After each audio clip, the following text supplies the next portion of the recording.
Hello kids, आज हम करेंगे हिंदी भाषा नंदिनी 2 का अध्याय 12 जागो प्यारे कविता। तो आज हम कविता पढ़ेंगे जिसका नाम है जागो प्यारे। कविता का उद्देश्य। प्रस्तुत कविता के रचयिता श्री अयोध्या सिंह उपाध्याय हरिओध जी हैं। कविता में कवि ने प्रातः काल का बड़ा ही सुंदर वर्णन किया है।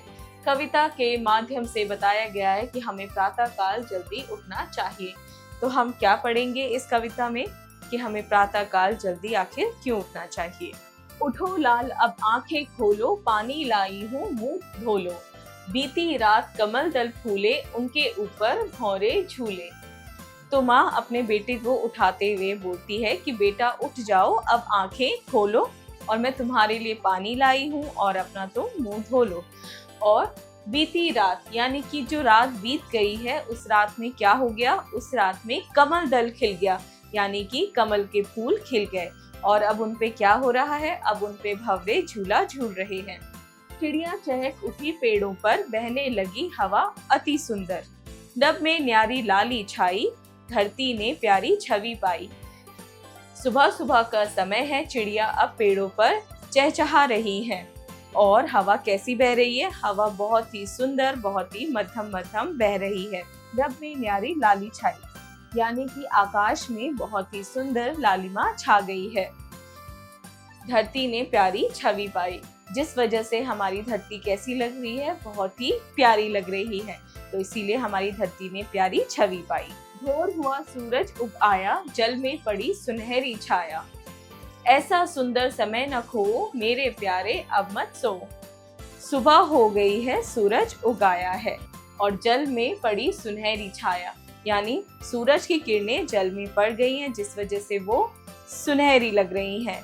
तो माँ कह रही है कि सुबह सुबह हो गई है, सूरज उगाया है और पानी में भी किरणों की वजह से सुनहरी छाया हो चुकी है।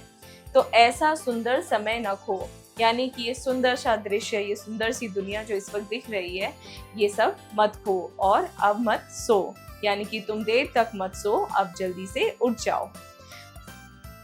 इस कहानी को लिखा है अयोध्या सिंह उपाध्याय हरिओध ने।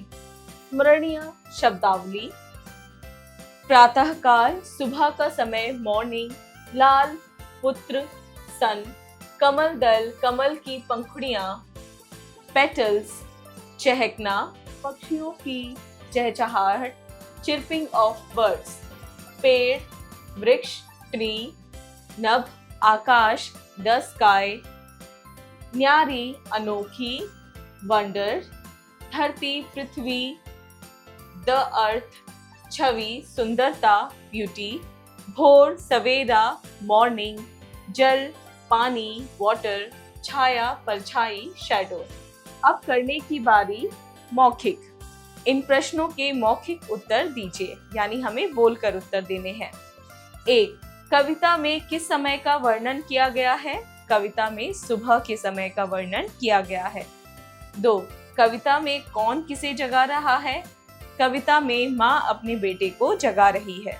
लिखित का उचित शब्द भरकर कविता की पंक्तियों को पूर्ण कीजिए। 1. पानी लाई हूँ डैश धो लो। मुंह, हाथ, मुंह।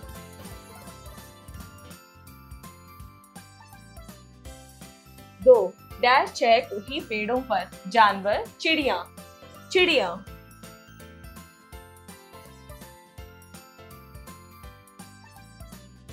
3.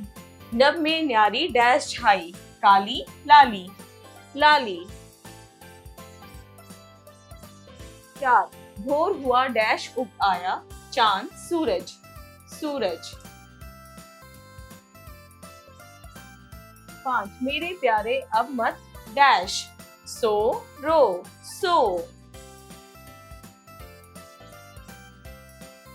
ख. दिए गए शब्दों का उनके तुकबंदी वाले शब्द से उचित मिलान कीजिए। तो हमें क्या करना है, शब्द दे रखे हैं, इनसे जो तुकबंदी मिलते हुए शब्द होंगे हम उनसे उनका मिलान करेंगे। 1. खोलो, लो। 2. फूले, झूले। 3. छाई, पाई। 4 आया छाया। 5 खो सो। निम्नलिखित प्रश्नों के उत्तर दीजिए। अब आपको लिखकर उत्तर देने हैं। 1 कविता में माँ किसको जगा रही है? कविता में माँ अपने बेटे को जगा रही है। 2 रात्रि का वर्णन माँ ने किन शब्दों में किया है? रात्रि का वर्णन माँ ने बीती रात कमल दल फूले उन पर भंवरे झूले इन शब्दों में किया है। 3 सुबह होते ही प्रकृति में क्या परिवर्तन होता है? सुबह होते ही नभ में लाली छा जाती है और चिड़िया पेड़ों पे चहक उठती हैं और धरती की छवि बहुत ही प्यारी हो जाती है। सुबह होते ही ये सारे ही परिवर्तन होते हैं प्रकृति में। 4 माँ बेटे से जल्दी उठने को क्यों कहती हैं? माँ बेटे को जल्दी उठने के लिए इसलिए कहती हैं क्योंकि सुबह का समय बहुत ही महत्वपूर्ण होता है, उसे सोकर नहीं गंवाना चाहिए। 5 कविता के रचयिता कौन हैं? कविता के रचयिता अयोध्या सिंह उपाध्याय हरिओध हैं। भाषा की बात व्याकरण से।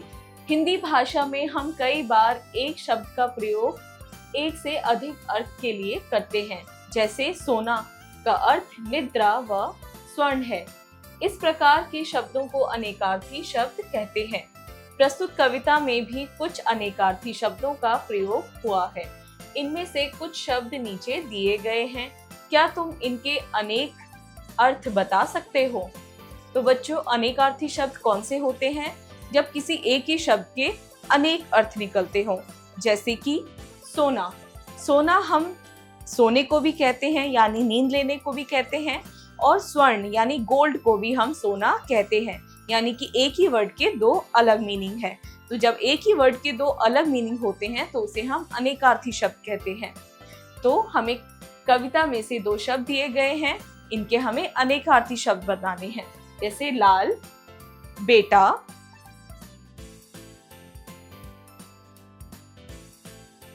रंग, दल, समूह,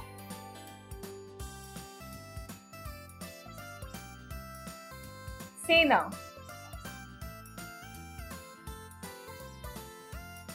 आओ कुछ करें। नीचे प्रातः काल का चित्र दिया गया है, लेकिन चित्रकार इसमें कुछ चीजें बनानी भूल गया है। आप अपनी कल्पना से वे चीजें बनाओ। तो बच्चों, यहाँ पे आप क्या देख सकते हैं? एक चित्र देख सकते हैं। इस चित्र में बहुत सारी चीजें मिसिंग हैं। आपको वो मिसिंग पार्ट ढूंढना है और यहाँ पे बनाना है। इसी के साथ बच्चों, आपका ये पार्ट हुआ पूरा। मिलते हैं अगली क्लास में।